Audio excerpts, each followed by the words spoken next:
Hello, everybody, and good afternoon, and happy Sabbath. Dawg here.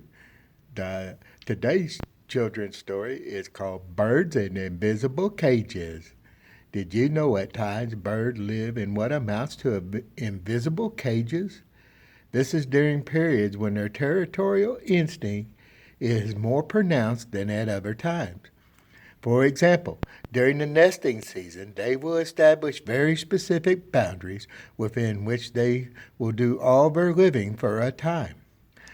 The birds often use natural landmarks such as streams and roads and fences, the fence rows and buildings and such things as boundary lines.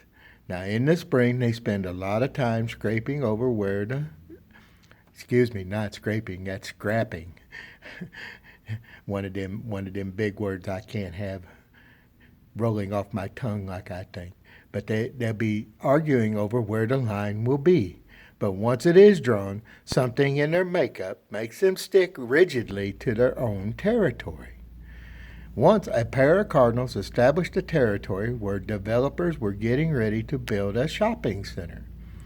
The bulldozers came in and they leveled every tree and bush, leaving a flat patch of ground.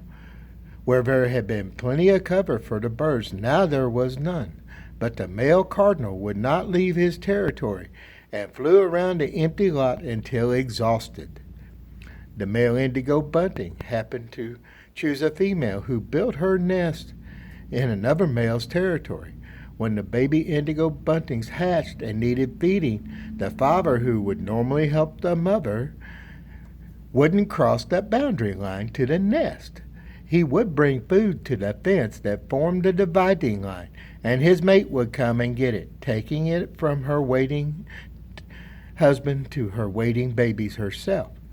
Now, other animals exhibit the same instinct. You probably don't know what happens when a new dog or a cat moves into the neighborhood.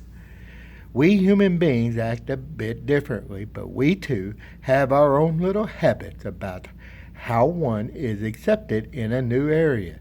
Have you ever gone to a new place or to a new school or a new church? I'm sure you were very uncomfortable at first and everything. People look at you and they wonder who you are and what you're like, and you do that to other people as well. And it takes time to adjust, doesn't it? So why not look around you today, in your neighborhood, in your school, in your church, anywhere, and find a lonely person and make them feel welcome in your territory. And our verse for today comes from Matthew 25:35. And it says, "For I was a stranger, and you took me in." Remember, we're all strangers in the land, but we don't have to be. When we're all following Jesus and we say we're Christians and Jesus is our Savior, then we need to be friends with everybody we meet. It's one of those. Make sure that you're a neighbor, because to have a friend, you have to be a friend first. Don't let the invisible cages keep you hemmed up. Y'all have a blessed Sabbath. Bye.